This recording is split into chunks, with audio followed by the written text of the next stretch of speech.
같이 기도하겠습니다.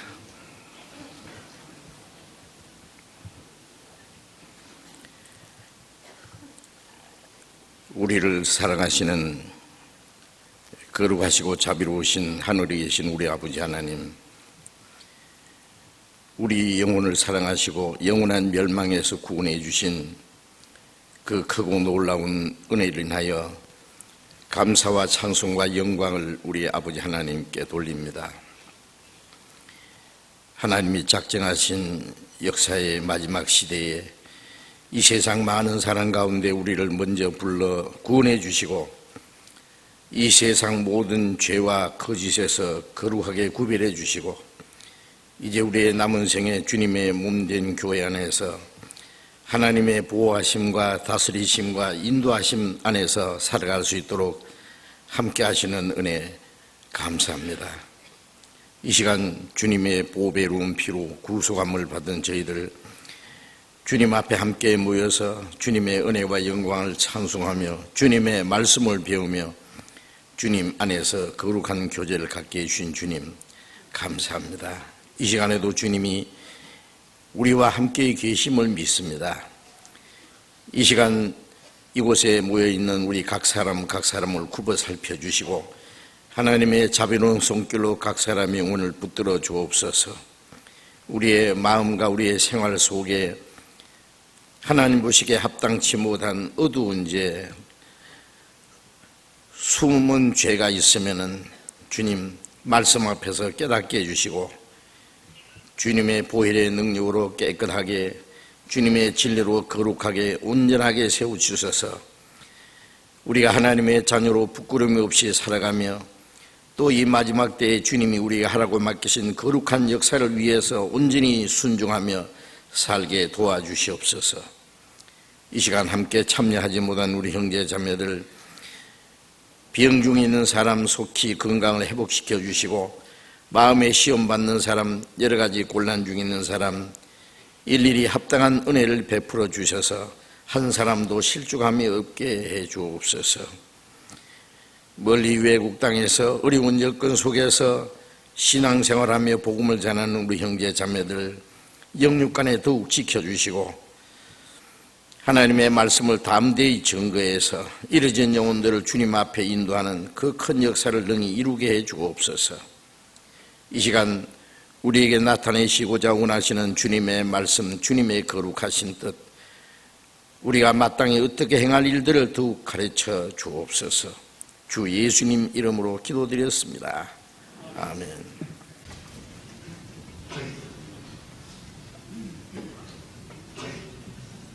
감사합니다.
성경 찾겠습니다. 마태복음 24장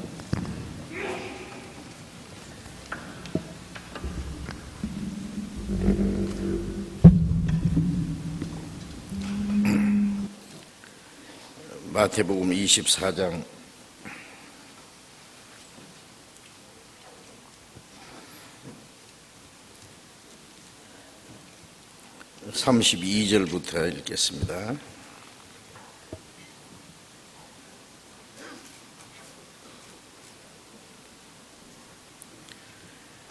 마태복음 24장 32절부터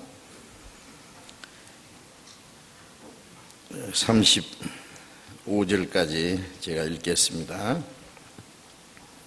마태복음 24장 32절 읽습니다. 무화과 나무의 비유를 배우라. 그 가지가 연하여지고 잎사귀를 내면 여름이 가까운 줄을 아나니 이와 같이 너희도 이 모든 일을 보거든 인자가 가까이 곧 문 앞에 이른 줄 알라. 내가 진실로 너희에게 말하노니 이 세대가 지나가기 전에 이 일이 다 이루리라. 천지는 없어지겠으나 내 말은 없어지지 아니하리라. 거기까지. 우리 주일 아침에 마태복음을 계속 배우고 있습니다.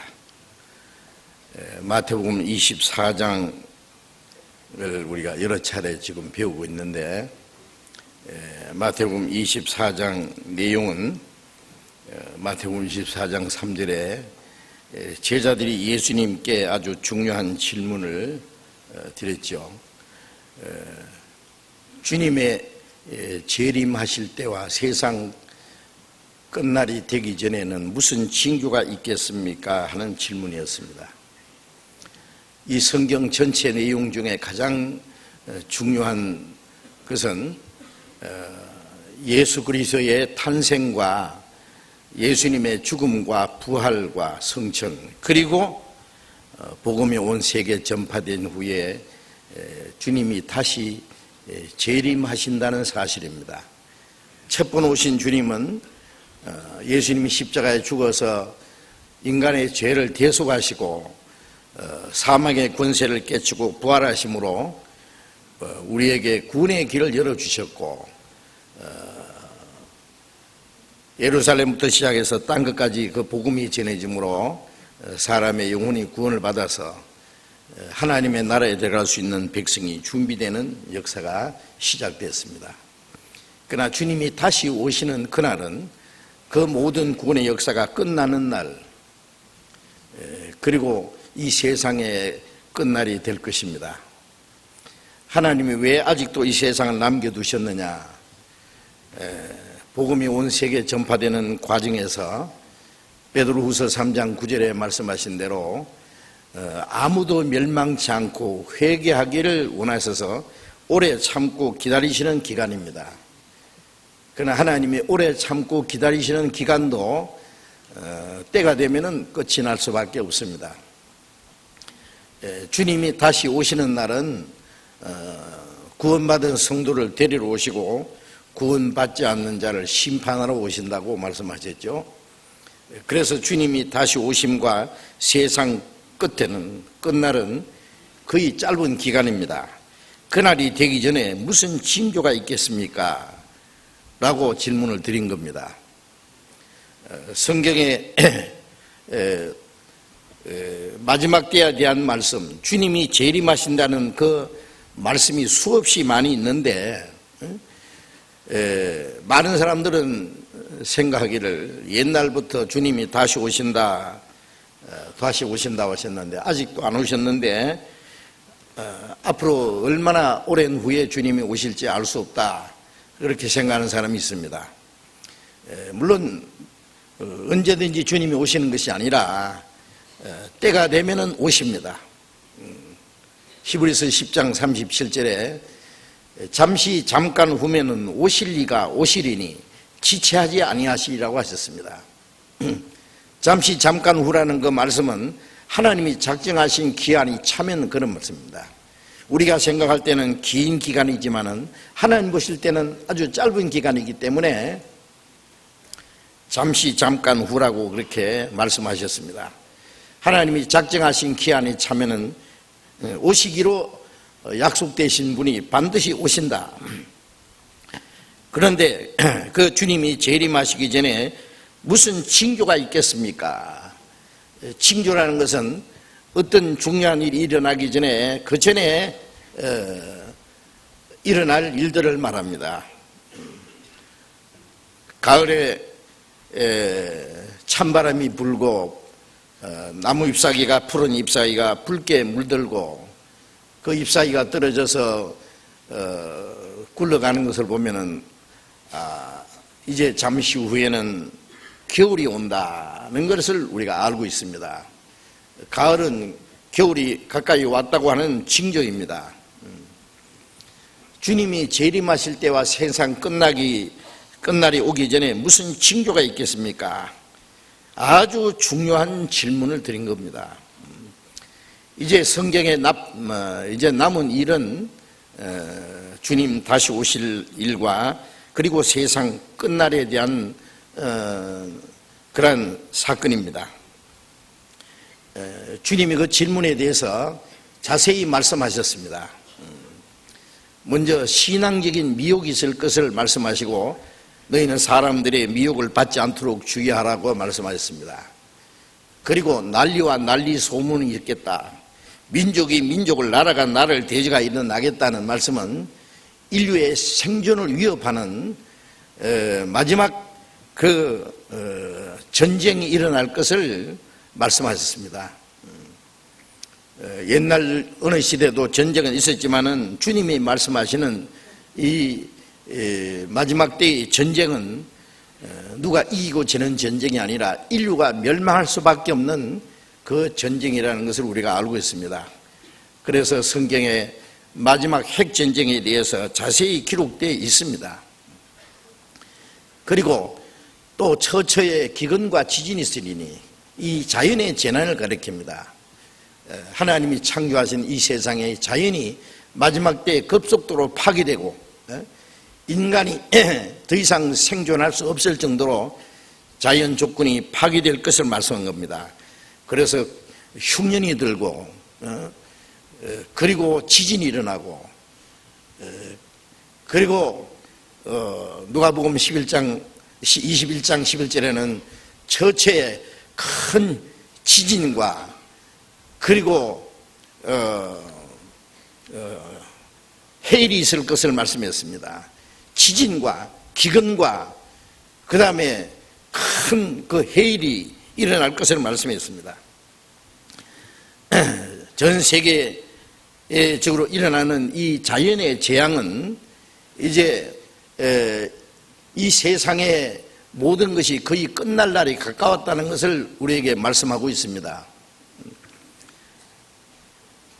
전 세계 기상이변으로 지금 흉년이 들고 지구상에 하루에 4만 명 내지 5만 명이 굶어 죽는다는 통계가 나와 있습니다.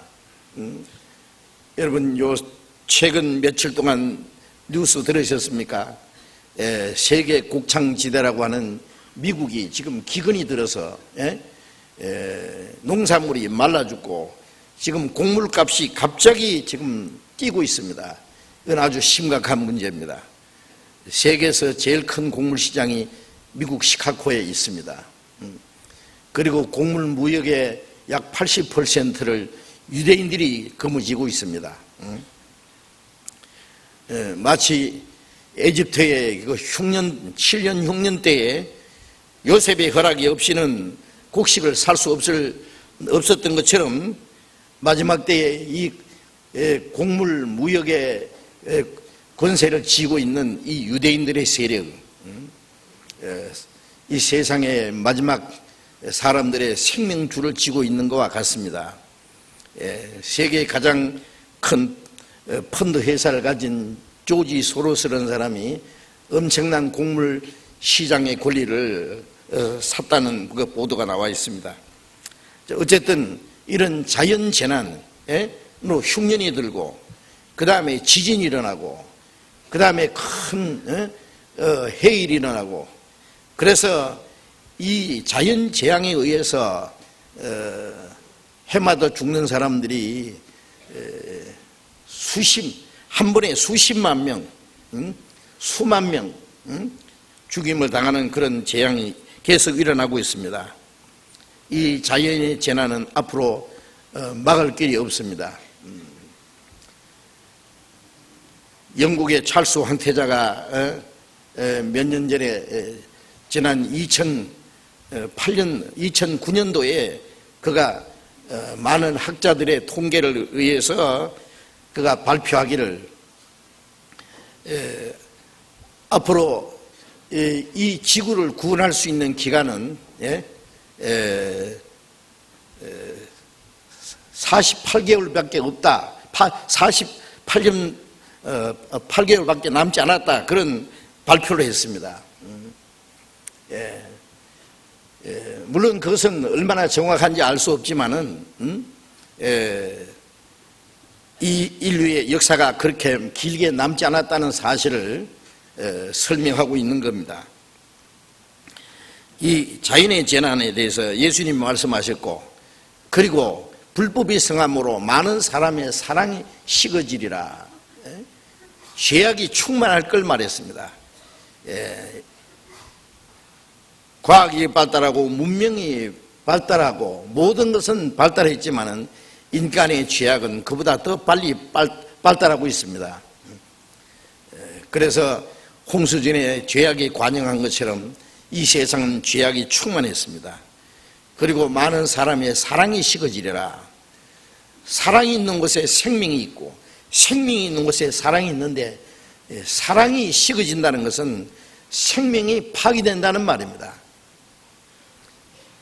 가정도 파괴되고 사회도 파괴되고 모든 도덕이 땅에 떨어지는 이 죄악이 충만할 것을 말씀했는데 지금 세상이 그렇게 되고 있습니다. 그리고 또 한 가지, 이 천국 복음이 모든 민족에게 전거되기 위하여 온 세상에 전파되리니 그제야 끝이 오리라. 복음이 온 세계에 전파되어야 된다. 누구든지 복음을 들을 수 있는 기회, 믿을 수 있는 기회를 주셔야 되기 때문에 복음이 온 세상에 전파될 거라고 말씀했습니다. 예수님이 그 말씀하실 때는 제자들도 아직 예수님을 확실히 믿지 않을 때입니다. 그런데 예수님이 말씀하신 이후 1900년이라는 긴 세월이 지난 이후에 지금 복음이 온 세상에 전파됐고 성경은 약 2300여 방언으로 번역이 돼서 이제는 나는 복음을 듣지 못해서 못 믿었습니다. 핑계할 수 없도록 누구든지 진리를 찾고자 하고 영혼이 구원받고자 하는 간절한 마음만 있으면 구원받을 수 있는 기회를 하나님이 충분히 주시도록 되어 있습니다. 이제 우리가 읽은 말씀은 그 모든 마지막 징조에 대한 그 결론적인 말씀입니다. 그래서 마태복음 24장 32절에 무화과나무의 비유를 배우라. 주님이 중요한 진리를 설명하실 때에 비유를 들어서 말씀하시기를 좋아하셨죠. 그 비유는 우리가 얼른 알기 어려운 비밀이 담겨 있습니다. 여기에 무화과나무의 비유를 배우라는 그 말씀은 무화과나무는 이스라엘 민족을 가리키는 겁니다. 성경에 이스라엘 민족을 상징하는 두 나무가 있습니다. 하나는 포도나무입니다. 이사야 5장 7절에 보면은 이스라엘은 포도원이요 유다 백성은 그 포도나무라고 말씀했습니다. 그리고 또 예레미야 8장 13절에 보면은 이스라엘 민족이 하나님 말씀을 불순종할 때 너희에게는 포도나무에 열매가 없을 것이고 무화과나무 잎사귀가 말라 죽을 것이다. 무화과나무가 저주받고 포도나무가 저주받을 것을, 이스라엘 민족이 망할 것을 비유해서 말씀했습니다. 그리고 예레미야 24장 8절 9절에 보면은 이스라엘 민족이 망할 것을 말씀하면서 이 순종치 않는 이스라엘 민족은 마치 먹을 수 없는 악한 무화과와 같다 그랬습니다. 그 무화과를 버려서 그들을 전 세계에 흩어버려서 전 세계에서 온갖 수치와 멸시를 받게 하리라, 그런 말씀이 기록되어 있습니다. 예레미야 29장을 잠깐 찾아보겠습니다. 예레미야 29장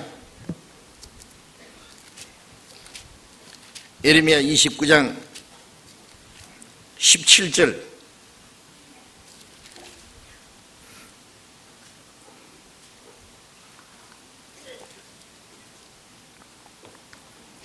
예레미야 29장 17절 18절을 읽겠습니다.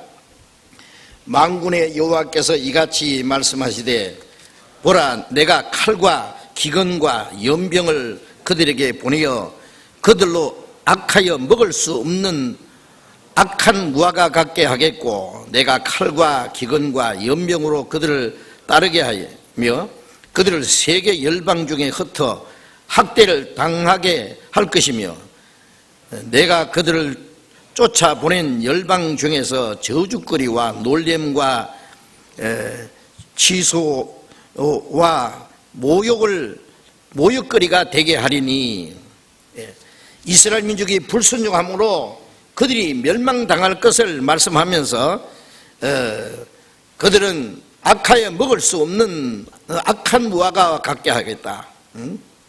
그들을 세계 열방 중에 흩어서 쫓아보는 그 열방 중에서 저주거리가 되고 놀래거리가 되고, 그리고 온갖 취소와 모욕거리가 되게 할 것이다. 이스라엘 민족이 철저히 망할 것을 말씀하신 겁니다. 그래서 무화과 나무는 이스라엘 민족을 비유해 말씀하고 있습니다. 우리가 마태복음 21장 19절에 보면은 예수님이 아침에 길가에 있는 무화과 나무를 보셨습니다. 예수님이 시장하셔서 그 무화과 나무에 열매가 있는가 싶어 가까이 가셨습니다. 그런데 잎사귀만 무성하고 열매는 아무것도 없었습니다. 예수님이 그 무화과 나무를 저주하니까 말라 죽어버렸습니다. 예수님이 그 열매를 얻지 못해서 화가 나서 무화과 나무를 죽이셨느냐? 물론 아닙니다. 예수님이 행하신 이적에는 모두 중요한 뜻이 있습니다. 그 잎사귀만 무성하고 열매 없는 무화과 나무는 그 당시 이스라엘 민족의 신앙 상태를 설명해 보이신 겁니다.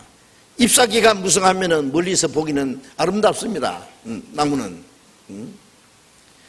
그러나 주인이 원하는 것은 잎사귀가 아니고 열매입니다.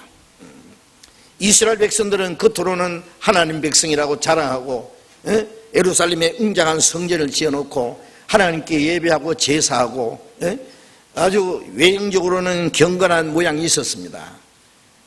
그러나 그들 속에 참으로 하나님을 존경하는 마음, 하나님을 사랑하는 마음, 하나님께 영광을 돌리는 것은 없었습니다.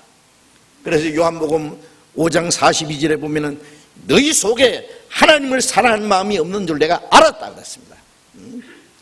또 요한복음 5장 44절에는 너희가 사람의 영광을 구하고 하나님께로 오는 영광을 구하지 아니하니 어찌 나를 믿을 수 있느냐. 그들은 서로 사람들 앞에 자기 영광을 구했습니다. 하나님께 영광을 돌리지 않았습니다. 하나님께 영광을 돌릴 때에 하나님은 그 영광을 사람에게 다시 돌려주실 텐데 하나님께 온 영광을 구하지 않았다. 그들은 하나님이 원하시는 열매를 맺지 못했습니다.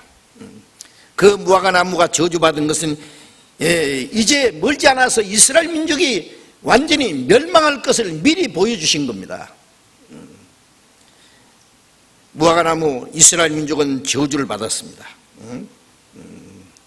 예수님이 십자가에 못 박히신 34년 후에 서기 70년에 로마 타이투스 대장이 8만 명이라는 군대를 끌고 예루살렘을 침공해 와서 예루살렘 성전을 불질러버리고 유대인 110만 명을 무자비하게 학살하고 9만 7천 명을 노예로 잡아가고 그 지금 5만여 명은 로마 콜로세움 경기장을 건설하는데 투입했다고 역사가 기록되고 있습니다. 그리고 예루살렘을 중심해서 반경 18km 안에 있는 모든 유실수의 밑둥을 다 잘라버렸습니다. 즉 이스라엘을 살지 못하게 했다 그 말이에요. 그리고 그때부터 전 세계 유대인들을 쫓아냈습니다. 유대인들이 이스라엘 땅에서 사는 걸 허락하지 않았습니다. 그때부터 유대인들은 1900년이라는 긴 기간 동안에 전 세계 곳곳에 쫓겨다니면서 온갖 순환과 학살을 당했습니다. 그들은 아카리엄 막 먹을 수 없는 무화과처럼 그들은 전 세계 흩어버리라는 그 예언대로 그렇게 된 겁니다. 그 무화과나무 이스라엘 민족은 하나님께 영광을 돌리지 못했기 때문에, 하나님이 받으시는 열매가 없었기 때문에, 아니 하나님이 보내신 메시아를 배척했기 때문에 그들은 이제 저주를 받아서 전 세계에 그토록 멸망당한 겁니다. 그러나 이스라엘 민족이 영원히 망하는 것은 아닙니다. 구약 성경에도 보면은 이스라엘 민족이 죄로 말미암아 멸망당할 것이 기록되어 있는 동시에 때가 되면 이스라엘 민족이 다시 회복될 것이 예언되어 있습니다.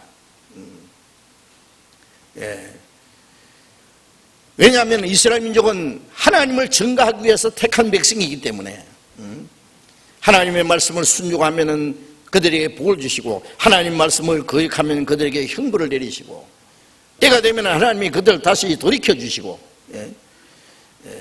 이스라엘 민족이 흥하고 망하고 회복되는 모든 것은 바로 이스라엘 배후에 하나님이 계신다는 것을 증거하기 위한 것이기 때문에 이사야 43장 10절에 이스라엘 민족에게 말씀하시기를 이스라엘은 너희는 나의 증인이라고, 나의 종으로 택했다.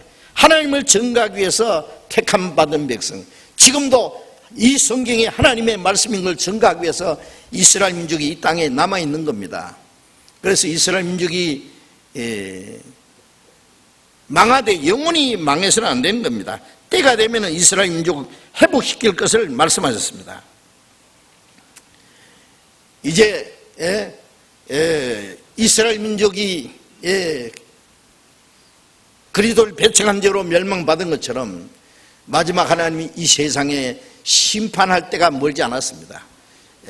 복음이 온 세계에 전파되는 과정에서 끝까지 회개하지 않는 이 세상은 마지막 심판합니다. 도덕적인 죄 때문에 하나님이 이 세상을 심판하신 것보다도 끝까지 하나님의 은혜를 배척하기 때문에 어떤 죄인든지 구원받을 수 있는 은혜를 주셨는데 하나님이 주시는 그 사랑과 은혜와 영원한 생명과 천국에 대한 소망보다는 이 세상에 대한 욕망 때문에 세상에다가 소망을 걸었고 거기에서 참된 만족과 행복을 얻으려고 하는 그것이 바로 하나님 앞에 근본적인 심판받을 죄가 되는 겁니다. 그래서 끝까지 회개하지 않는 자를 하나님이 심판할 것이라고 성경에 말씀하고 있습니다. 그러나 그 마지막 때가 되기 전에 하나님이 세상을 심판하기 전에 그 심판날이 얼마나 가까웠는지, 그리고 어떻게 하면 하나님의 심판을 피할 수 있는지 그 피할 길을 하나님이 사람에게 주신 겁니다. 2차 대전이 끝날 때예요. 2차 대전 말기에 말이에요.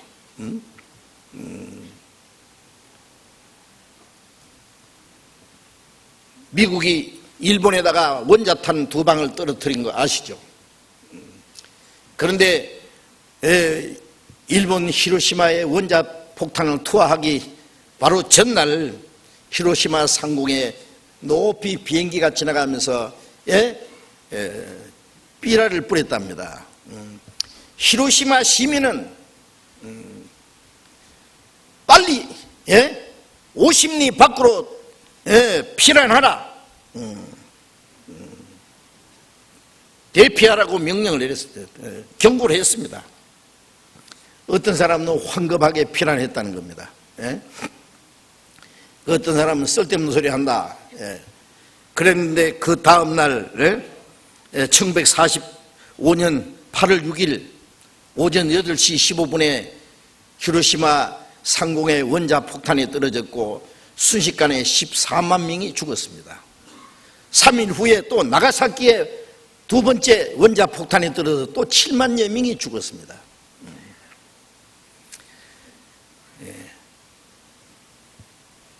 하나님도 마지막에 세상을 심판하기 전에 경고하신다는 것을 우리가 알아야 됩니다.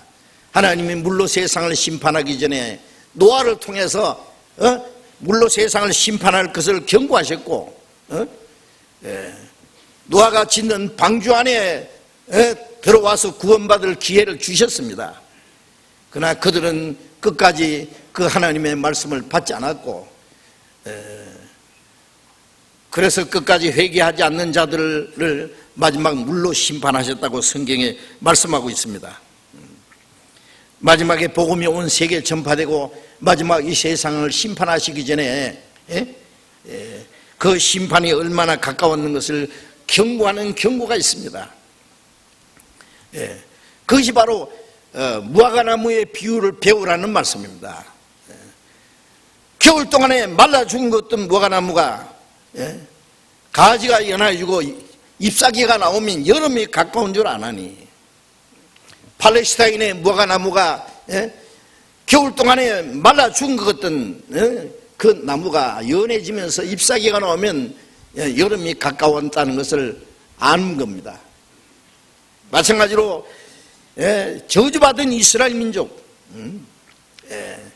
그 이스라엘 땅에서 사는 것마저 박탈당하고 전 세계 쫓겨다니면서 1900년이라는 긴 세월 동안에 간 곳마다 온갖 학대와 학살을 당하고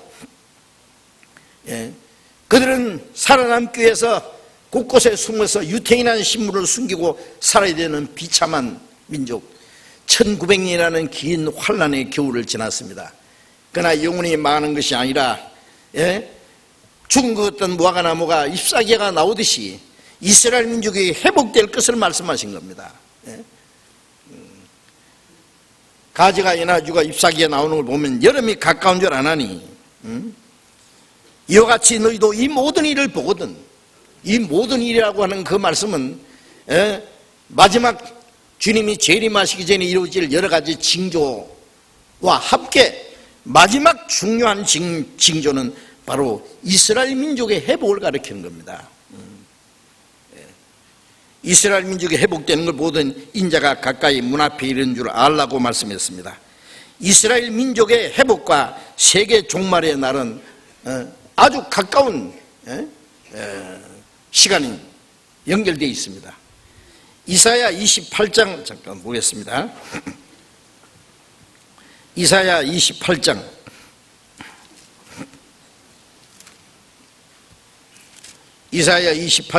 22절,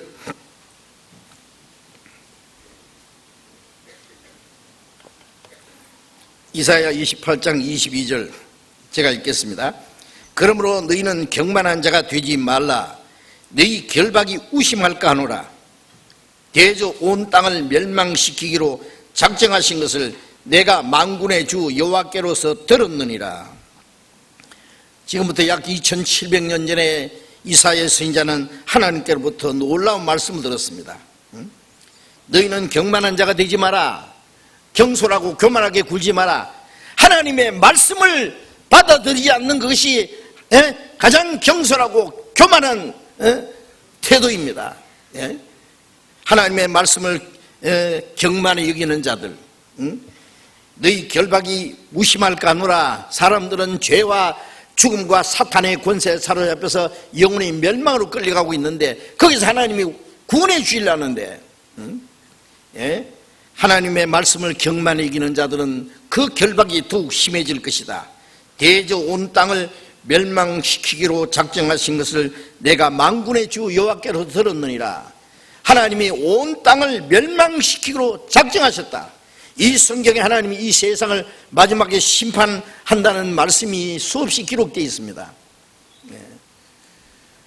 이 세상은 영원한 있을 세상으로 만드신 게 아닙니다. 이 지구를 만들 때 처음부터 작전된 기한이 차면은 없애버릴 걸 전제하고 만들었습니다. 하나님이 사람에게 주라는 것은 이 땅이 아니고 영원한 새하늘과 새 땅, 다시는 눈물도 저주도 죽음도 죄도 그런 거짓도 없는 하나님처럼 거룩하고 영원하고 영광스러운 이상의 세계, 영원한 새하늘과 새 땅, 그 천국을 주시려는 것이 하나님의 뜻입니다. 이 지구는 그 천국에 들어갈 백성을 준비하게 하기 위한 하나의 과정입니다. 그 천국에 들어갈 백성이 다 준비되면은 하나님이 이 온 땅을 멸망시킬 것이다 그 말이에요. 그런데 그 온 땅을 멸망시키기 전에 어떤 일이 있을까? 이사야 10장을 또 보겠습니다. 그 앞에 이사야 10장 22절 23절을 제가 읽겠습니다. 이스라엘이여, 내 백성이 바다의 모래 같을지라도 남은 자만 돌아오리니 넘치는 공의로 회밀이 작정되었습니다. 이미 작정되었은즉 주 만군의 여호와께서 온 세계 중에 끝까지 행하시리라. 이 이사야서는 이스라엘이 멸망당할 것과 회복될 것이 같이 기록되어 있습니다. 이스라엘이 네 백성이 바다의 모래 같을지라도 남은 자만 돌아오리니, 이사야 1장에도 보면 하나님이 이스라엘 백성을 조금 남겨두지 않았으면 소돔과 같이 되고 고모라와 같아서리라. 이스라엘 민족이 전멸할 수 있는 그런 일은 여러 번 있었습니다. 그러나 하나님이 이스라엘을 남겨두셨어요. 그 이스라엘의 남은 자만 돌아오리라. 전 세계 이스라엘 민족이 흩어져 다 죽은 것 같지만은 마지막 남은 자들이 이스라엘 땅으로 돌아온다 그 말이에요. 남은 자만 돌아오리니 넘치는 공의로 회밀이 작정됐습니다. 공의는 죄에 대해서 하나님의 말씀을 거역하고 불성원장한 죄에 대해서 하나님의 은혜를 끝까지 배척하고 믿지 않는 죄에 대해서 심판하는 게 하나님의 공의입니다. 오래 참고 참으시는 하나님의 공의로 넘치는 공의로 회밀이 작정. 회밀한 것은 아주 박살을 낸다 그런 뜻입니다. 이 세상을 심판해서요 아주 가루로 만들어버린다 그런 의미가 있습니다. 회밀이 작정되었습니다. 이미 작정되었은즉 온 땅을 멸망시키기로 이미 작정되었기 때문에 주 만군의 여호와께서 온 세계 중에 끝까지 행하시라. 끝까지 온 세계 끝까지 멸망시킬 것이다. 그러나 그날이 되기 전에 먼저 이스라엘의 남은 자가 이스라엘 땅으로 돌아온다고 말이에요. 겨울 동안에 멀리 강남 갔던 제비가 돌아오면은 이제 봄이 왔다는 걸 알듯이 전 세계에 있던 이스라엘 민족이 이스라엘 땅으로 돌아온 것을 보면은 이제 이 세상의 마지막에 가까웠다는 걸 우리가 알아야 됩니다. 그래서 이스라엘의 회복과 주님이 재림하실 날과 세상 끝날은 아주 중요한 관계가 있습니다. 로마서 7장을 로마서 9장을 찾겠습니다. 신약성경 로마서 9장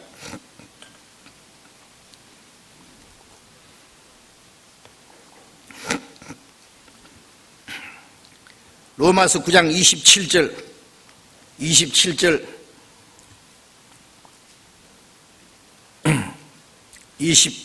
28절을 제가 읽겠습니다. 또 이사야가 이스라엘에 관하여 외치되 이스라엘 자손의 수가 비록 바다의 모래 같을지라도 남은 자만 구원을 얻으리니 주께서 땅 위에서 그 말씀을 이루사 필하시고 끝내시리라 하셨느니라. 여기 이사야 10장 22절에 있는 말씀을 인용한 말씀인데 이사야 10장에는 이스라엘의 수가 바다의 모래 같을지라도 남은 자만 돌아오리라고 했는데 여기 이 말씀에서는 남은 자만 구원을 얻으리니 그랬죠. 이스라엘 민족, 전 세계에 흩어졌던 이스라엘 민족을 이스라엘 땅으로 돌아오게 하는 중요한 목적 가운데 하나가 마지막 이스라엘 백성들을 구원받을 기회를 주시는 겁니다. 구원받을 기회. 하나님이 이스라엘 민족을 선택하시고 그 이스라엘 땅에 그리스도를 보내주셨는데 이스라엘 민족이 그리스도를 배척함으로 이스라엘 백성이 주셨던 축복을 뺏어가지고 온 세계에 전해지게 했습니다. 복음이 온 세계에 전파되는 동안에 이스라엘 민족은 전 세계에 흩어서 그토록 비참하게 환난을 당했습니다. 그러나 마지막 때 이스라엘 민족이 이스라엘 땅에 돌아가서 그 조상들이 십자가에 못 박아 죽인 예수가 메시아라는 것을 믿고 회개하는 민족적으로 구원받는 기회를 주실 걸 말씀했습니다. 모짜리에 모를 길러가지고 뽑아서 온논에다가 심고 모짜리는 제일 마지막에 모를 다시 심습니다. 그러면 못 심는 일이 끝나는 거예요. 그것처럼 복음이 온 세계에 전파되고 유대인들이 이스라엘 땅에 모여들고 마지막 이스라엘 백성들이 구원받을 기회를 주신 후에 하나님이 하시는 일은 모든 끝납니다. 이스라엘의 남은 자가 구원을 얻으리니 하나님이 말씀을 이루시고 필하시고 끝내시리라. 그럼 하나님의 모든 일은 끝나는 겁니다. 이제 이스라엘 민족이 회복될 것과 마지막 구원받을 것이 자세히 기록되어 있습니다. 그래서 로마서 11장 25절 26절에 보면은 바울 사도가 말하기를 내가 비밀을 말하노니 이방인은 충만한 수가 차기까지 이스라엘에 들어는 완악하게 된 것이라 그리하여 온 이스라엘이 구원 얻으리라. 복음이 온 세계 전파되는 동안에 이방인들의 충만한 수, 하나님 아시는 충만한 수가 있습니다. 오늘 만일 그 마지막 충만한 수 중에 마지막 한 사람이 딱 구원받으면 이방인 구원은 끝나는 겁니다. 이방인의 충만한 수가 차기까지 이스라엘에 들어는 완악하게 된 것이라는 말씀대로 이스라엘 백성들 중에 얼마의 수가 아니 많은 수가 마음을 완악하게 해서 예수를 믿지 않습니다. 아직 여호와 하나님은 믿는데 예수를 그리스도를 믿지 않고 구약 성경을 믿는데 신약을 믿지 않는 것이 유태교입니다. 그들이 그리스도를 배척한 이유는 그들은 왕으로 오실 메시아를 기대했습니다. 로마를 정복하고 이스라엘 독립시켜줄 메시아를 기대했는데 예수님이 왕이 되지 않기 때문에 로마를 정복하고 이스라엘 독립시켜주지 않기 때문에 이 사람은 메시아가 아니라고 그래서 배척한 거잖아요. 아직도 많은 유대인들은 그렇게 생각하고 아직도 왕으로 오실 메시아를 고대하고 있습니다. 물론 유대인 중에도 예수 믿는 사람들이 있습니다. 제가 2002년 10월에 이스라엘에 세 번째 가서 유대인들에게 제가 전도를 했죠. 유대인 목사 20여 명, 그 부인들 20여 명, 40여 명을 갈릴리 호숫가에 있는 키브스 호텔에 모아놓고 며칠간 성경 세미나를 했고 이스라엘의 여러 교회에 가서 말씀을 전했습니다. 지금 이스라엘에 예수 믿는 운동이 일어나고 있습니다. 그러나 유태교인들이 이 유대인 중에 예수 믿는 이 사람들을 굉장히 반대하고 지금도 핍박하고 있습니다. 그런데 마지막 유대인들이 이스라엘 땅에 돌아가서 민족적인 회개운동이 일어날 것을 말씀했습니다. 그래서 요한계시록 11장 3절에 보면은 두 증인, 두 선지자가 나타나서 1260일을 예언하리라. 그게 바로 전 3년, 환란 전 3년 반 기간 동안에 두 선지자의 전도를 듣고 요한계시록 7장에 이스라엘 자손의 각 지파 중에서 입 맞은 자들이 14만 4천 성경 말씀 그대로 이방인은 그게 없습니다. 이스라엘 12지파 한 지파에서 1만 2천씩 14만 4천 유대인들이 구원받는 기회를 주시는 겁니다. 그래서 이방인의 충만한 수가 찬 후에 온 이스라엘이 구원 얻으리라는 그 예언이 이루어질 겁니다. 그리고 마지막 하나님이 이 세상에 하나님의 진노와 심판이 임하게 될 것입니다. 그래서 이스라엘 민족의 회복과 마지막 이스라엘 민족이 구원받는, 이스라엘 남은 자가 구원을 받게 될 때에 하나님이 하시는 모든 일이 이루시고 필하시고 끝내시라는 이 말씀이 그대로 이루어질 겁니다. 지금 우리 시대는 과거에 이스라엘 민족이 멸망한 것과 다시 회복될 것이라는 말씀이 얼마나 정확하게 이루어지고 있는지 모릅니다. 예수님이 오시기 약 1600년 전에 레위기 26장 33절에 모세를 통해서 하나님이 예언하신 말씀이 있죠. 이스라엘 민족이 그리스도를 배척함으로 그들이 어떻게 망할 것을 말씀했습니다. 이 백성이 칼에 죽임을 당할 것이며 온 세계에 사로잡혀갈 것이다. 이스라엘 민족을 전 세계 열방에 흩어버릴 것이고, 그리고 그 뒤에 칼이 따라갈 거다. 가는 곳마다 죽음이 따라갈 것이다. 그리고 그 땅이 황무하며 성읍이 황폐하리라. 원래 하나님 이스라엘 백성이 주신 땅이 젖과 꿀이 흐르는 옥토라 그럽니다. 그런데 이스라엘 민족이 전 세계에 흩어져서 가는 곳마다 죽임을 당하는 동안에 그 땅은 황무지가 되고 이스라엘 백성들이 살던 성읍은 황폐할 것을 말씀했습니다. 그 이후에 1600년 후에 예수님이 이스라엘 땅에 오셨고, 이스라엘 민족들이 그리스도를 배척함으로 그들이 망할 것을 예수님이 똑같이 말씀했습니다. 누가복음 21장 24절에 보면은 예수님이 너희가 모든 이방에 사로잡혀 갈 것이다. 열방에 전 세계에 흩어질 것이다 그 말이에요. 그리고 칼날에 죽임을 당할 것이다. 그리고 예루살렘은 이방인의 때가 차기까지 이방인들에게 밟히리라. 이스라엘 민족이 전 세계에 흩어지고 가는 곳마다 칼날에 죽임 당하고 그 땅은 황무지가 되는 동시에 예루살렘은 거룩한 성입니다. 하나님을 섬기는 성전이 있고 하나님의 약속이 있고 거룩한 곳으로 구별되어 있습니다. 그런데 예루살렘이 이방인들에게 짓밟힐 것이다. 그런 영원히 짓밟히는 것이 아니라 이방인의 때가 차기까지 이방인들에게 짓밟힐 것이다. 그 말씀은 이스라엘이 영원히 망하는 것이 아니라 이방인들에게 복음이 전파되는 그 이방인의 때 은혜 시대가 다 차면은 이스라엘 민족이 다시 회복될 것을 말씀한 겁니다. 그 황무지가 됐던 땅이 옥토가 되어야 되고, 그리고 전 세계에 됐던 유대인들이 이제 곳곳에서 이제 풀려나서 이스라엘 땅으로 돌아가고, 그리고 그 황무지가 됐던 땅은 옥토가 되고 예루살렘은 이스라엘 손에 돌아갈 것을 말씀했습니다.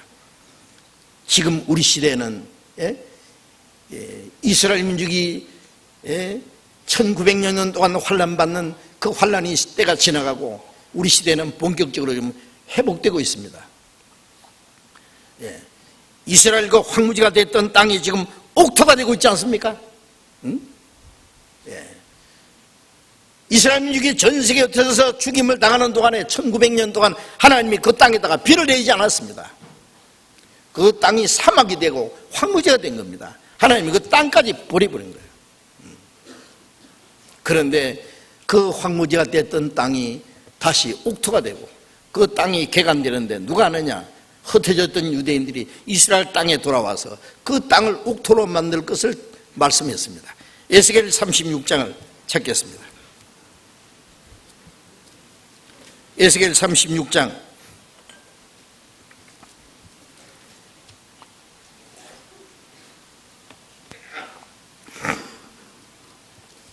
에스겔 36장 8절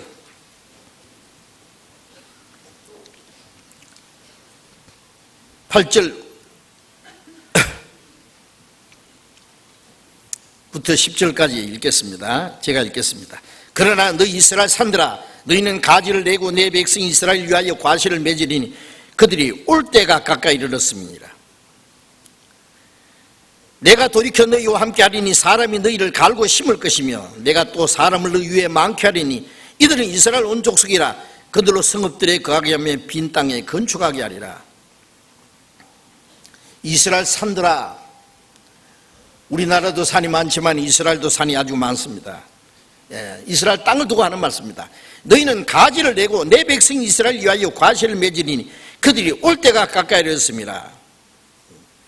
전 세계에 흩어졌던 이스라엘 백성들이 이스라엘 땅으로 돌아올 때가 가까웠기 때문에 이스라엘 땅은 그 백성을 맞이할 준비를 해야 됩니다. 어떻게? 황무지가 됐던 땅에 나무를 심고 열매를 맺으라 그 말이에요.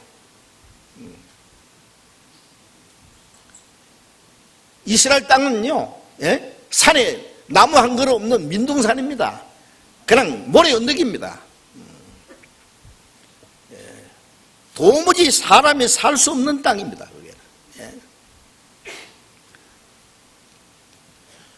제가 1987년 3월에 처음 이스라엘 땅에 갔을 때 제일 보고 싶었던 게 그거였습니다.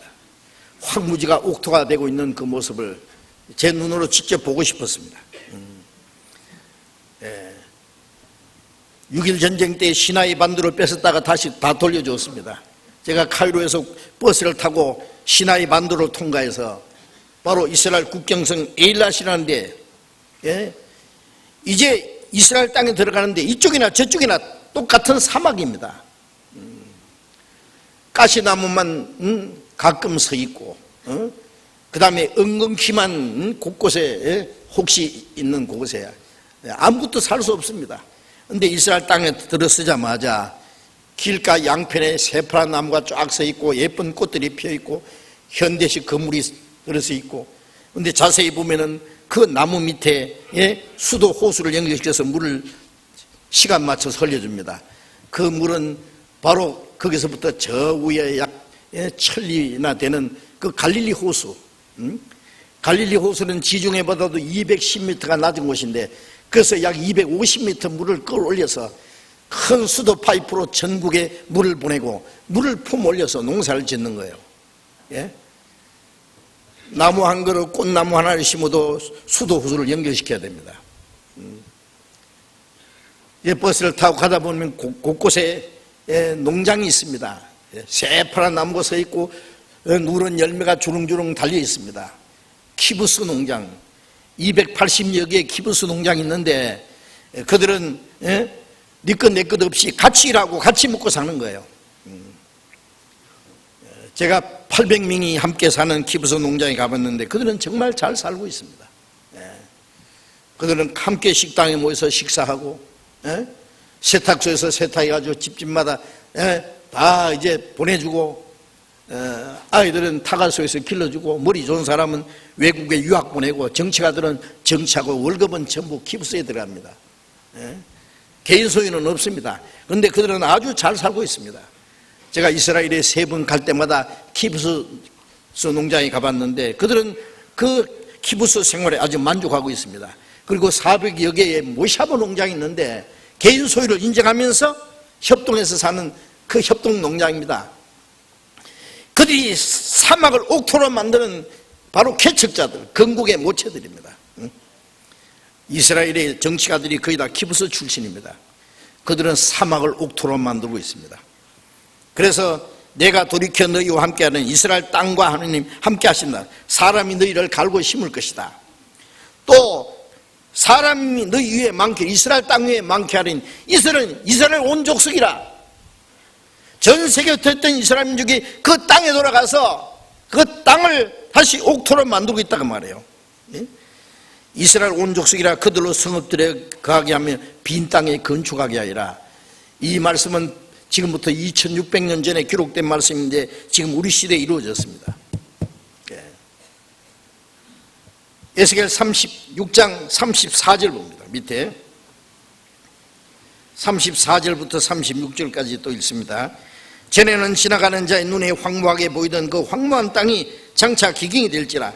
사람이 이르기를 이 땅이 황무하더니 이제는 에덴 동산같이 되었고 황량하고 정마하고 무너진 성읍들의 성벽과 거민이 있다 하리니 너희 사면에 남은 이방 사람이 나 여호와가 무너진 곳을 건축하며 황무한 자리에 심은 줄 알리라. 나 여호와가 말하였으니 이루리라. 이스라엘을 지나가는 사람마다 이스라엘인에서 한마디씩 하죠. 이 땅이 하나님이 주신 그 백성이 주신 땅이 왜 이렇게 황무지가 되었느냐, 그 백성 어디로 갔느냐, 그 땅이 황무한 땅이 에덴 동산처럼 되리라. 나 여호와가 말하였으니 이루라. 말씀은 2600년에 하셨고 이루어지기는 우리 시대에 이루어졌습니다. 어떻습니까? 사람이 이렇게 지어낼 수 있습니까? 지금부터 약 40여 년 전만 해도 60여 년 전만 해도 이스라엘 나라가 지구상에 없었습니다. 예. 지금 우리 시대에 갑자기 이스라엘이 나타나서 사막의 옥토가 되고 강대한 나라가 되었습니다. 비행기를 타고 내려다보면 이스라엘 땅은 새파랗고, 그 다음에 요르단, 사우디아라비아, 시리아, 레바논, 그 다음에 에집트 이쪽에는 전부 누런 사막입니다. 그들은 사막을 옥토로 만들고 거기서 생산한 곡물을 수출까지 합니다. 이스라엘 땅의 회복입니다. 그 다음에 37장 1절, 에스겔 37장 1절, 여호와께서 권능으로 내게 임하시고 그 신으로 나를 데리고 가서 골짜기 가운데 두셨는데 거기 뼈가 가득하더라. 나를 그 뼈 사방으로 지나게 하시기로 본즉 그 골짜기 지면에 뼈가 심이 많고 아주 말랐더라. 그가 내게 이르시되 인자야, 이 뼈들이 능히 살겠느냐 하시기로 내가 대답하되 주 여호와여 주께서 아시나이다. 하나님이 에스겔 선지자에게 환상 중에 골짜기에 마른 뼈가 가득한 걸 보여주셨습니다. 이 뼈들이 능히 살겠느냐? 예, 주께서 아시나이다. 사람이 어떻게 그걸 알겠어요? 예. 이 뼈가 너무 오래돼서 말랐다 그 말이에요. 그럼 뼈에게 명령을 내려봐라. 야, 이 뼈들아 제자리에 붙어라 그랬어요. 7절입니다. 이에 내가 명을 조차 대언하니 대언할 때 소리가 나고 움직이더니 이 뼈 저 뼈가 들어맞아서 뼈들이 서로 연락하더라.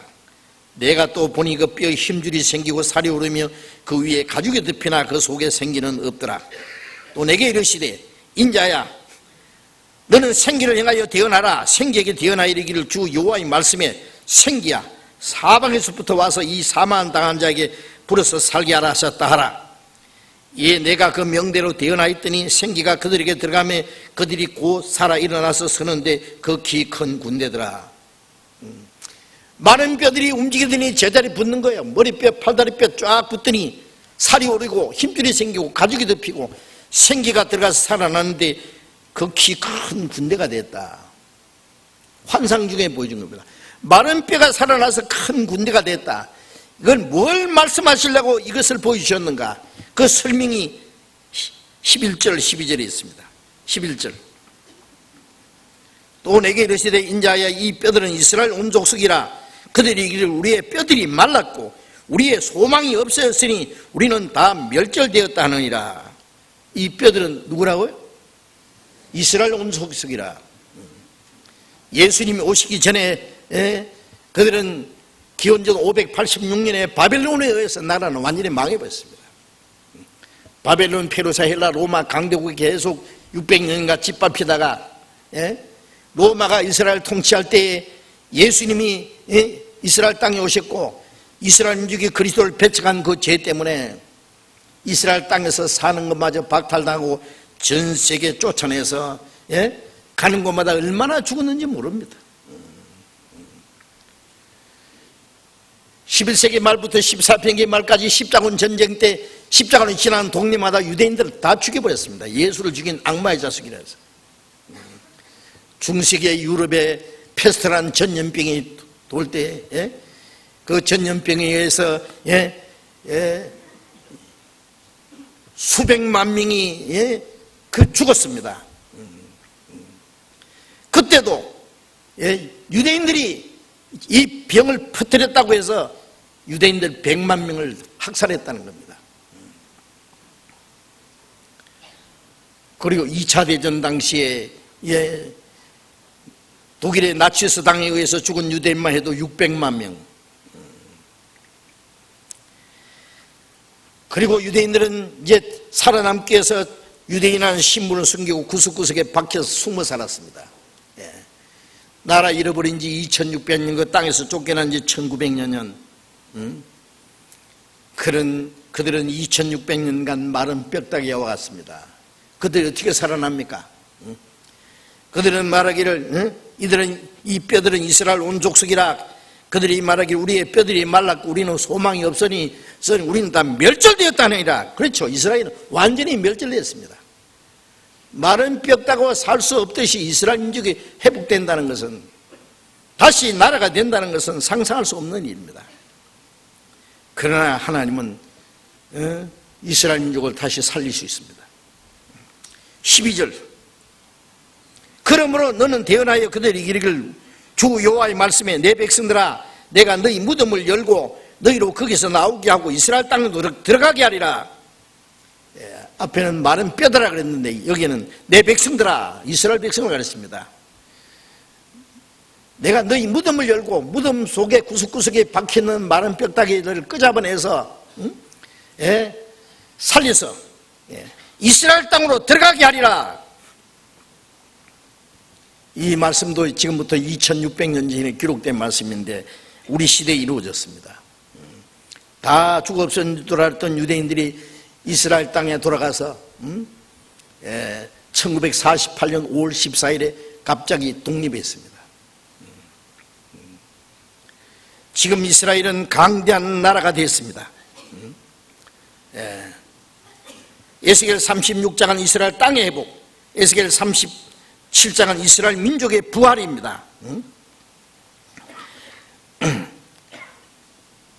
에스겔 39장 38절에 보면은 하나님 말씀에 내가 전에는 그들을 흩어 열국에 이르게 할 거니와 후에는 그들을 모아 고토로 돌아오게 하고 한 사람도 이방에 남기지 아니하리니 그들이 나를 여호와 자기들이 하나님 줄 알리라. 그렇게 말씀했습니다.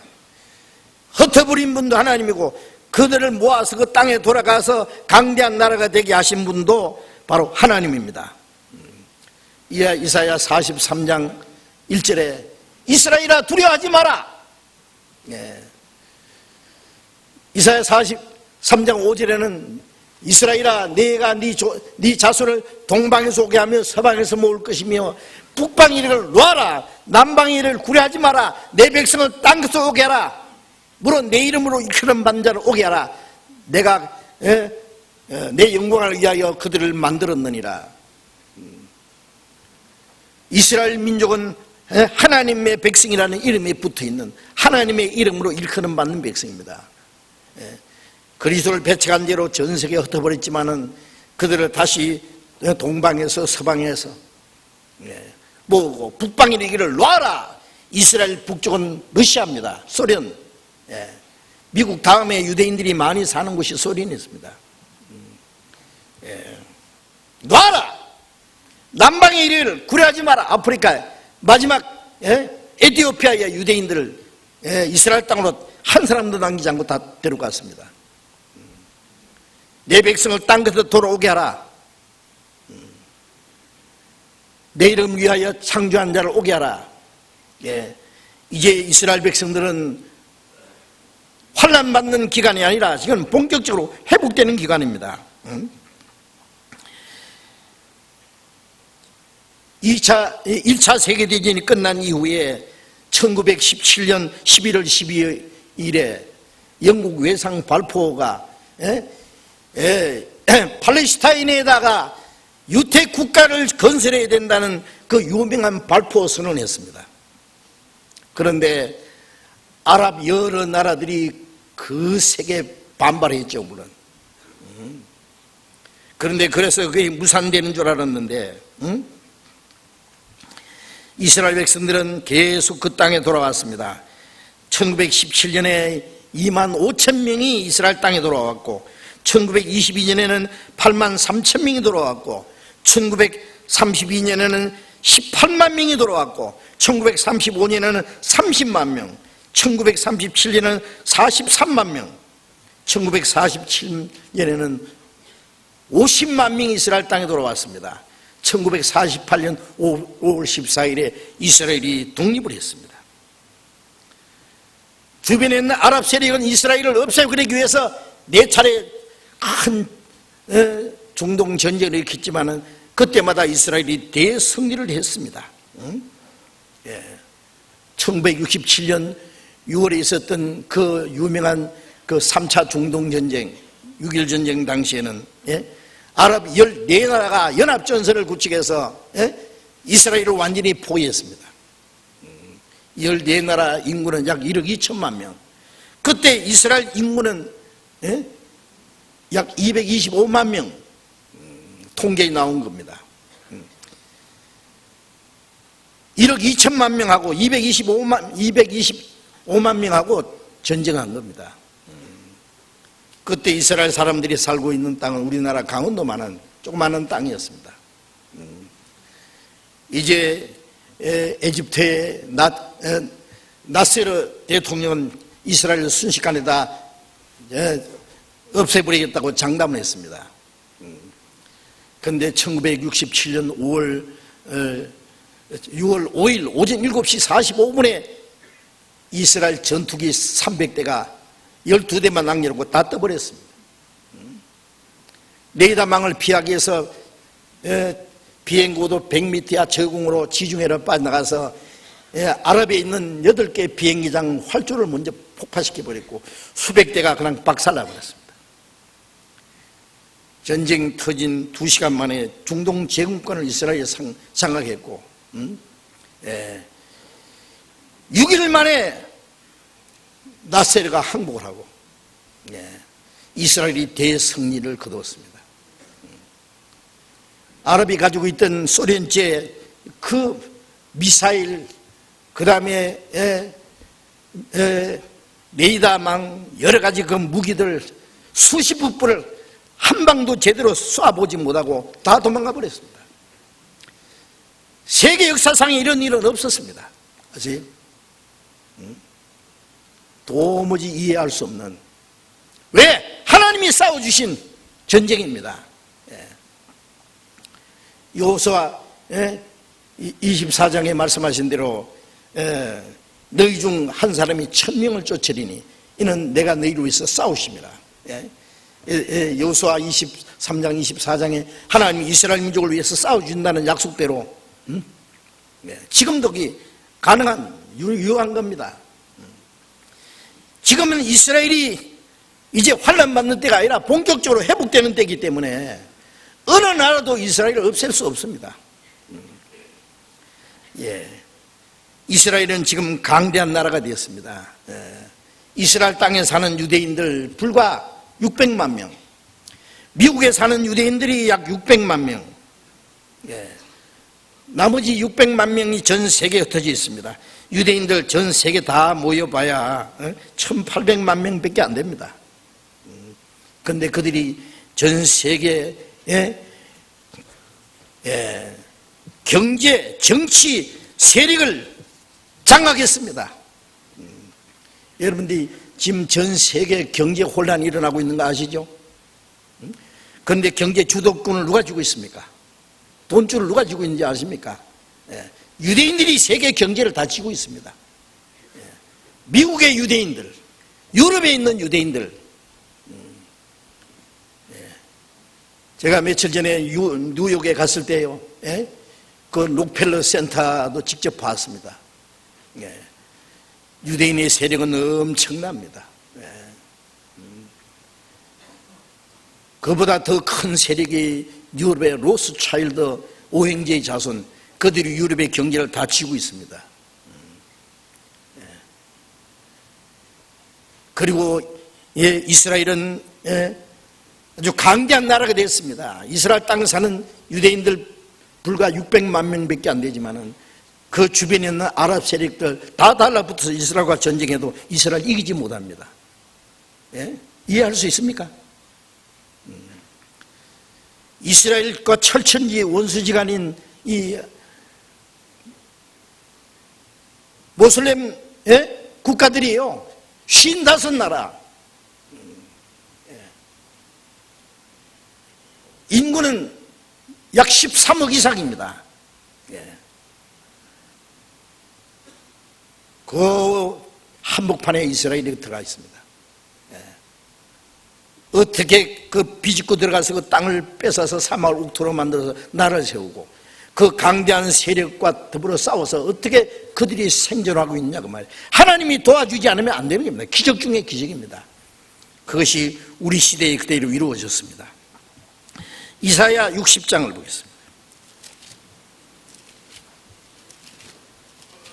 이사야 60장.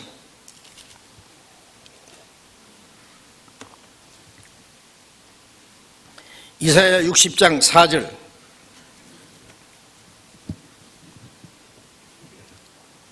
이사야 60장 4절 5절 제가 읽겠습니다. 네 눈을 들어 사면을 보라. 무리가 다 모여 네게로 오느니라. 네 아들들은 원방에서 오겠고 네 딸들은 안기어 올 것이라. 그때 네가 보고 회색을 바라며 내 마음이 놀라고 또 화창하리니 이는 바다의 풍부가 네게로 돌아오며 열방의 재물이 네게로 옴이라. 이 말씀은 지금부터 약 2700년 전에 예언된 말씀이고 내용은 이스라엘 민족이 이스라엘 땅으로 돌아올 걸 말합니다. 사면을 보라. 무리가 다 모여 네게로 오니라. 이스라엘 백성을 말합니다. 그리고 이스라엘 백성들이 그 땅에 돌아올 때에 희색을 바라며 마음이 놀라고 화창하리니 이는 바다의 풍부가 네게로 오며 열방의 재물이 네게로 돌아옵니다. 여기에 바다의 풍부가 네게로 돌아온다는 말은 이상하잖아요. 바다가 뭐가 풍부할까요?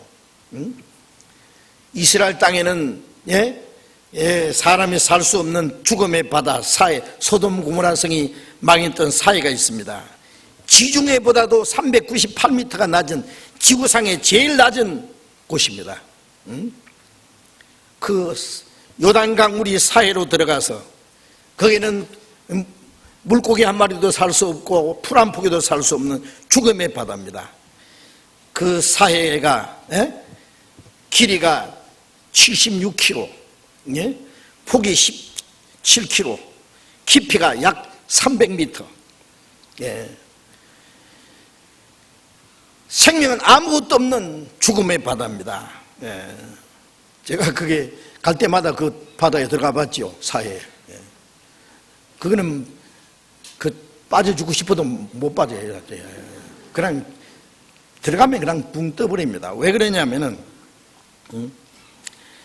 그 요단 강물이 하루에 약 500만 톤씩 그 사이로 들어가는데 들어가기만 하지 나갈 곳이 없잖아요. 그냥 증발되기만 합니다.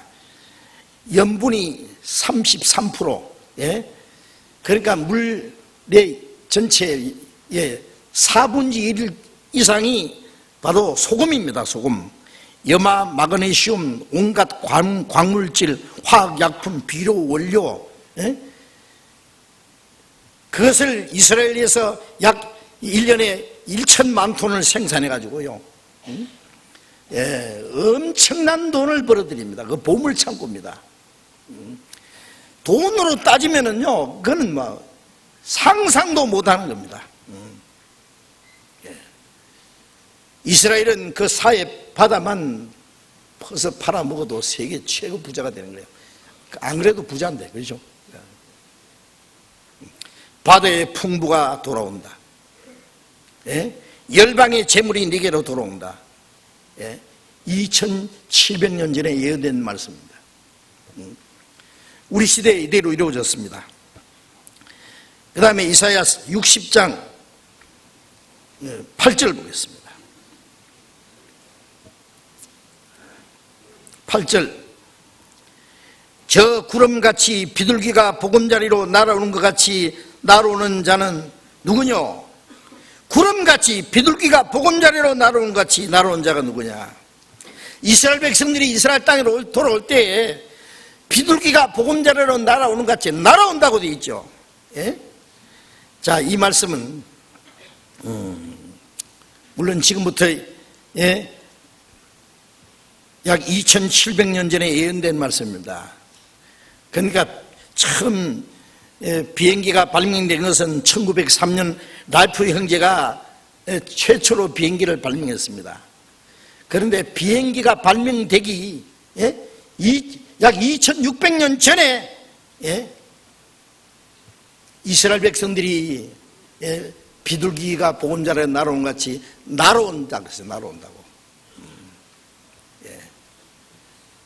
1948년 이스라엘이 독립하는 그 해에 비행기 740대가 유대인들을 싣고 이스라엘 땅으로 날아갔습니다. 놀랍지 않습니까? 60장 21절 22절 읽겠습니다. 이사야 60장 21절 22절. 내 백성이 다 어렵게 되어 영영이 땅을 차지하리니 그들은 나의 심은 가지요 나의 손으로 만든 것으로 나의 영광을 나타낼 것인즉 그 작은 자가 천을 이루겠고 그 약한 자가 강구를 이룰 것이라. 때가 되면 나 여호와가 속히 이루리라. 이스라엘 백성들이 회복될 걸 말합니다. 이스라엘 백성들이 영영이 땅을 차지할 것이라. 그 땅에서 쫓겨났지만은 하나님이 그 땅에다 그들을 갖다가 심는 거예요. 그들은 나의 심은 가지라 그랬죠. 그 작은 자가 천을 이루겠고 약한 자가 강구를 이룰 것이라. 때가 되면 나 여호와가 속히 이루리라. 우리 시대에 이 말씀이 이루어졌습니다. 때가 되면 속히 이루리라. 이스라엘은 지금 그 땅에 들어가서 강대한 나라가 되었습니다. 자, 이제 우리가 한 가지 생각해야 됩니다. 무화과나무의 비유를 배우라니까 배워야 됩니다. 가지가 연해지고 잎사귀가 나면 여름이 가까운 줄 아느니 이 모든 일이 되는 것보다 인자가 가까이 문 앞에 있는 줄 알라. 주님 재림하실 날이 가까웠다는 것을 알아야 된다 그 말이에요.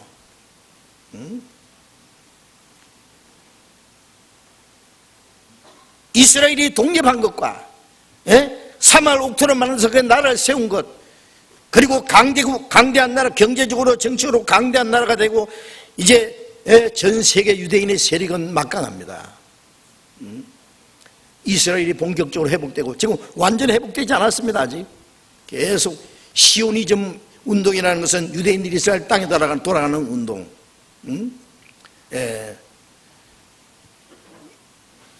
마태복음 24장에 다시 돌아가 봅시다. 마태복음 24장 24장 32절. 무화과나무의 비유를 배우라. 그 가지가 연하여지고 잎사귀를 열면 여름이 가까운 줄 아나니 이와 같이 너희도 이 모든 일을 보거든 인자가 가까이 곧 문 앞에 있는 줄 알라.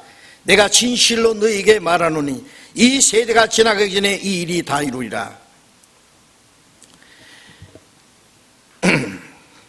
인자가 가까이 문 앞에 이룬 줄 알라.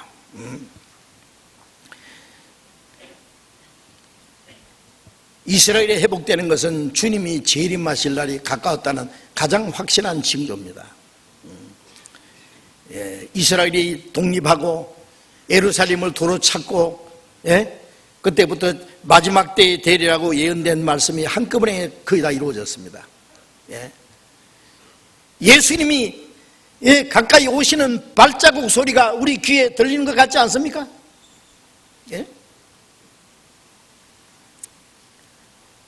진실로 너에게 말하노니 이 세대가 지나가기 전에 일이 다 이루리라. 이 말씀이 뭐냐? 이 세대라는 것은요, 이 한 세대는 그 시대 사람들이 살아있을 때를 가리키는 말씀입니다.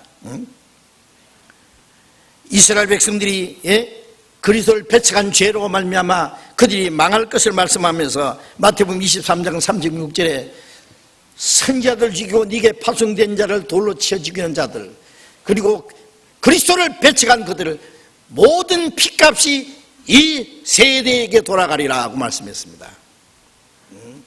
이스라엘 백성들이 예수님을 십자가 못 박아 죽이라고 하면서 그 핏값을 우리와 우리 자손에게 돌릴지어다. 당대부터 시작해서 그 자손들에게 핏값을 받겠다는 거예요. 예수님을 십자가 못 박아 죽인 사람들이 살아있을 때 이스라엘이 멸망했습니다. 서기 70년에. 이 한 세대라고 하는 것은 그 시대 사람들이 살아있을 때를 가리킵니다. 징조라고 하는 것은 징조를 본 사람들을 위해서 있는 거예요. 징조를 본 사람들이 다 늙어 죽고 다음에 오랜 후에 되지는 게 아닙니다. 징조를 본 사람들이 살아있을 그 당시에 주님이 오시는 거예요. 그러니까 이스라엘이 회복된 것을 본 사람들이 살아있을 때 그 세대가 지나가기 전에 이 일이 다 이루리라. 주님이 오신다는 말씀이에요. 우리는 살아서 주님을 맞이할 수 있는 시대에 산다는 걸 아셔야 됩니다. 홍수 전에 에녹이 산치로 올라갔듯이 환난 전에 예수님이 공중에 재림하시면 그리스도인들은 들려 올라갈 겁니다. 죽어서 하나님 앞에 가는 것도 복이지만은 죽지 않고 살아서 다시 오시는 주님을 맞이하는 것이 훨씬 더 큰 축복이 될 겁니다. 천지는 없어지겠으나 내 말은 없어지지 아니하리라. 천지는 없어진다 그랬죠. 히브리서 1장 10절에 보면은 하늘도 하나님 만드시고 땅도 만드셨는데 그것들은 멸망할 것이나 주는 영존할 것이다. 하나님이 만드신 하늘과 땅은 멸망한다고 말씀했습니다. 시편 102편에 있는 말씀을 인용한 말씀인데 성경에는 하나님이 처음 만드신 땅이 천지가 없어질 것을 말씀하셨습니다. 요한계시록 21장 1절에 내가 새 하늘과 새 땅을 보니 처음 하늘과 처음 땅이 없어졌고 바다가 있지 않더라. 지금 우리가 사는 이 세상은 조금 있으면 없어질 겁니다. 바다도 없어질 겁니다. 그리고 새 하늘과 새 땅이 나타날 겁니다. 천지는 없어지겠으나 내 말은 없어지지 아니하리라. 그 말씀은 반드시 이루어진다는 말씀입니다. 이사야 55장 10절 11절에 보면은 하늘에서 내리는 비가 그대로 돌아가지 않고 땅을 적시고 열매를 맺게 하는 것처럼 내 입에서 나가는 말도 헛되이 내게로 돌아오지 않고 내가 명하여 보낸 일에 형통하리라고 말씀했습니다. 하나님이 입에서 나오는 말씀은 하나도 없이지 않고 그대로 이루어진다고 말씀했습니다. 성경에 기록된 많은 말씀들이 이미 지난 역사 속에서 그대로 이루어졌습니다. 우리 시대는 마지막 때에 되리라고 예언된 말씀이 이루어지고 있는 것이 너무나 확실합니다. 우리는 살아서 주님을 맞이할 수 있는 시대, 에녹처럼 잠깐 후에 오시리가 오시리니 지체하지 아니하시리라. 주님 다시 오시는 것이 우리 그리스도인들의 마지막 소망이잖아요. 빌립보서 3장 21절에 그가 만물을 자기에게 복종케 할 수 있는 자의 역사로 우리의 낮은 몸을 자기 영광의 몸의 형체와 같이 병케 하시리라. 주님이 오실 때 이 낮고 천한 몸을 주님과 같이 영광송으로 병케 할 겁니다. 이 몸이 이대로는 못 올라가잖아요. 그러니까 징그러운 벌레가 나비가 되어서 날아가듯이 이 낮고 천한 몸이 주님과 같이 신령하고 영광스러움으로 변화돼서 공중에 오시는 주님을 영광 중에 맞이할 겁니다. 그런데 히브리서 11장 5절에 에녹은 믿음으로 죽지 않고 하나님께 대리감을 당했다고 그랬습니다. 그는 대리감을 당하기 전에 하나님을 기쁘시게 하는 자라는 증거를 받았다 했어요. 에녹이 휴거되기 전에 하나님을 기쁘시게 하는 자라는 증거를 받은 것처럼 우리도 다시 오시는 주님을 맞이할 소망을 가지고 우리가 변화돼서 주님을 맞이할 텐데 그때가 되기 전에 이 땅에 살아있는 동안에 하나님을 기쁘시게 하는 자라 하는 증거를 받아야 됩니다. 우리가 구원받을 때 아무 공로 없이 제사함 받고 공로 없이 의로운 자라 하는 증거를 얻었잖아요. 아벨처럼 믿음으로 의로운 자라 하는 증거를 받았습니다. 이제 다시 오시는 주님을 맞이할 소망을 가진 사람은 들리움을 받기 전에 하나님을 기쁘시게 하는 자라 하는 증거를 받아야 됩니다. 이제 우리가 주님을 위해서 살 수 있는 시간도 그렇게 많이 남지 않았습니다. 여호와께서 내게 주신 모든 은혜를 무엇으로 보답할꼬? 하나님의 은혜를 보답할 수 있는 시간도 길게 남지 않았습니다. 우리가 복음을 전할 수 있는 시간도 그렇게 많이 남지 않았습니다. 우리가 형제를 사랑할 수 있는 시간도, 다른 영혼을 위해서 우리가 희생할 수 있는 시간도, 주님을 위해서 일할 수 있는 시간도 그렇게 많이 남지 않았다는 걸 아셔야 됩니다. 이제 우리는 마지막 살아서 주님을 맞이할 수 있는 소망을 가진 동시에 그리스도인으로서 마지막에 해야 될 일이 너무 많습니다. 주님 다시 오실 날이 너무나 가까웠는데 우리의 가족들, 우리의 친척들, 우리의 이웃들, 우리 주변에 구원받지 못한 불쌍한 영혼들이 너무 많지 않습니까? 우리가 해야 될 일이 뭡니까? 내가 죽지 않고 살아서 여호와의 행사를 선포하리로다. 이 복음을 전하는 일입니다. 복음을 전해서 더 많은 영혼이 구원받는 하나님의 역사를 반드시 이루어야 됩니다. 자기 영혼이 구원받는 것이 귀중한 것처럼, 우리 한 사람의 영혼을 천하보다 귀중하다고 말씀하셨잖아요. 내 영혼을 귀중하게 여기는 것처럼 하나님은 다른 영혼을 귀중하게 여깁니다. 자기 구원받은 것을 크고 귀하게 여기는 것처럼 다른 사람의 영혼이 구원받는 것도 크게 귀하게 여긴다면 그것을 위해서 우리의 시간을 바치고 우리의 물질을 바치고 우리의 모든 걸 희생할지라도, 아니 필요하다면 우리의 목숨까지 바친다고 할지라도 조금 더 아까울 것이 없을 겁니다. 이번 우리 이제 내일부터 학예 수양회 시작되죠. 우리가 항상 전도하지만은 우리가 학예 수양회 이번에 학생들까지 합하면은 6번 학예 수양회를 해야 되는데, 학예 수양회 때 가장 많은 사람이 구원받는 역사가 일어납니다. 하나님께서도 이번에 큰 기대를 하실 겁니다. 우리 마음도 아주 설렙니다. 이번에 하나님이 우리 가운데 어떻게 역사를 이루실까? 얼마나 큰 역사를 이루실까? 구원받은 사람이 한 마음 깐뜻이 되어서 복음을 전하는 가운데 하나님이 그 가운데 역사하셔서 많은 영혼이 구원받는 역사를 이루시는 겁니다. 그 일에 우리가 다 함께 쓰임을 받아야 됩니다. 그 일에 내가 빠지서는 안 된다. 우리 한 사람도. 우리가 구원받은 사람은 수양회 가서 시원한 곳에 그늘에 피해서 다니고 놀러 가는 사람 하나도 없을 겁니다. 다른 영혼을 구원하기 위해서 전도하고 기도하고 같이 수고하고 땀 흘리고 희생하고 하나님이 하시는 큰 역사에 우리가 같이 쓰임을 받아야 될 겁니다. 그 일에 우리가 할 수 있는 최선을 다해 주시기 바랍니다. 같이 기도하겠습니다. 자비로우신 우리 아버지 하나님, 주님이 말씀하신 대로 무화과나무의 비율에 대해서 말씀하신 그 말씀 우리가 배웠습니다. 그리스도를 배척한 죄로 1900년이라는 긴 기간 동안에 다 멸망한 줄 알았던 이스라엘 민족이 다시 회복되어서 강대한 나라가 되고 전 세계 유대인들이 이스라엘 땅에 돌아가서 이스라엘이 회복되고 있는 것을 저희들이 알고 있습니다. 이른이 되는 것 보던 인자가 가까이 문 앞에 이룬 줄 알라고 말씀하신 주님, 이제 주님 다시 오실 날이 너무나 가까운 것을 저희들이 압니다. 우리를 구원해 주시면 마지막 때에 우리에게 이 큰 사명을 맡기신 줄로 믿습니다. 이번 학예 수양에 이번에도 많은 영혼이 구원받는 하나님의 큰 역사가 일어나기를 원합니다. 이 일을 위해서 우리 모두 주님 뜻대로 귀하게 사용해 주시옵소서.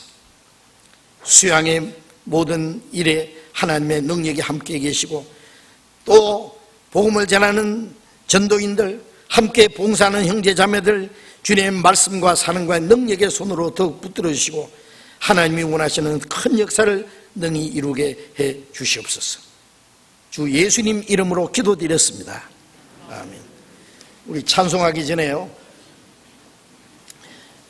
여기 카메룬 선교 영상이 준비되어 있습니다.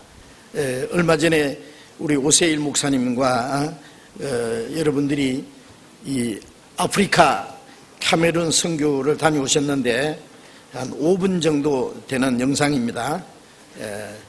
함께 영상을 보겠습니다.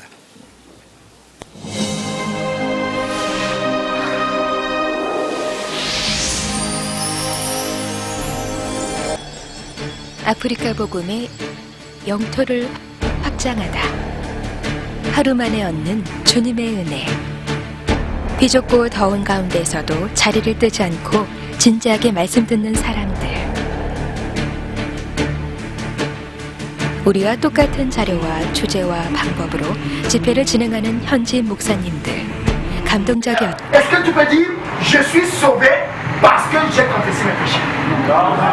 Mais qu'est-ce que tu dis? Je suis sauvé parce que le Seigneur a pris mes péchés passés, présents et 흥분이 도달한다. 집회를 마친 후 이어지는 감동. Je suis très ému. Parce que je dis d'abord déjà merci aux personnes qui ont permis que je puisse arriver ici. Pendant que j'ai pris un temps, l'évangile est venu me trouver. Et on est sauvé par la grâce. Amen. Amen. Et je me retrouve là. Alors je rends vraiment grâce à Dieu. Donc, je dis merci Seigneur. 우리와 함께 복음을 전하는 카메룬 32개 교회 목사 교육 65명의 현지 목사님들의 교육이 진행되었다. 현지 목사님들의 표정은 진지했다. 안에 앉을 자리가 없어 우리 선교팀은 밖에서 말씀을 들을 수밖에 없었다. 계속 이어지는 성경 난제에 대한 질문들은 한국에서 전도연 수련회를 연상케 하는 아름다운 모습이었다. 그동안 잘못 배웠던 말씀들을 정확하게 배우려는 목사님들의 열기로 교육장은 뜨거웠고 오전 9시에 시작한 교육이 쉬지 않고 5시간을 넘겨 오후 2시를 지나고 있었다. 그러나 한 사람도 불평하거나 자리를 뜨는 사람이 없었다. 카메룬 복음의 영토 32개 교회가 세워졌다.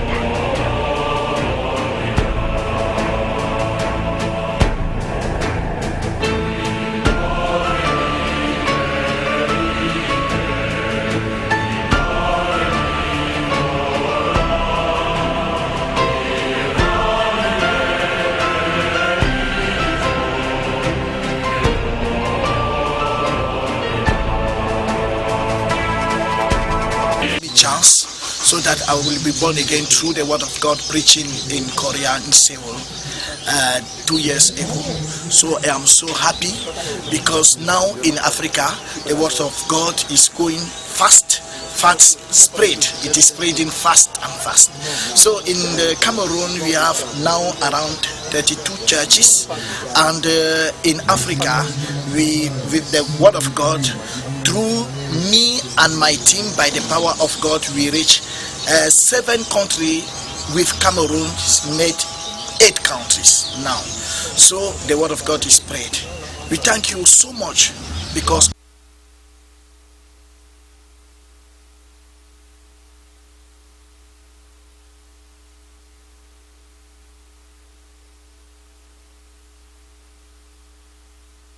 of your prayer and all things that you do for us. And so we say boldly that we are going to preach the gospel until we die.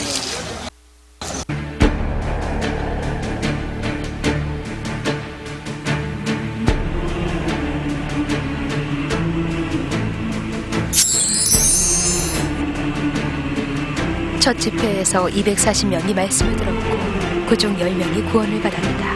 카메룬 교회에서 선교사를 파송했다. 45도까지 올라가는 더위에 파브리스 선교사는 울기도 했다. Africa Life for Mission sent missionary to church. First of all, I sent Pastor Emmanuel and Pastor Fue. Pastor Emmanuel make 10 days and Pastor Fue make 1 month. It was for establishing the church. Second time, Pastor Fue come again for 2 months. Later, I sent Pastor Fabrice for 2 months first for evangelism around the town of Chad, and later he come again for 3 months for evangelism. 전에 다니던 교회에서 구원받고 말씀에 따라 나온 분들로 구성되어 있는 자매나 교회는 교회당이 없어 처음에는 야외에서 모이기 시작하였고 모임 장소를 준비하기로 마음을 모았다. I'm missionary Fabrice in Chad. We held 33 Lagos seminar around the Chad, and we established 6 churches here. And during 5 months, and now we're registering Chad Life World Mission, like an authorized church in Chad. 차드 임원교육에 참여한 교회는 자매나 교회, 싸교회, 베베자 교회, 야베자 교회, 토럭교회, 봉고교회, 베렉교회 총 7개 교회 임원들이 참석했다.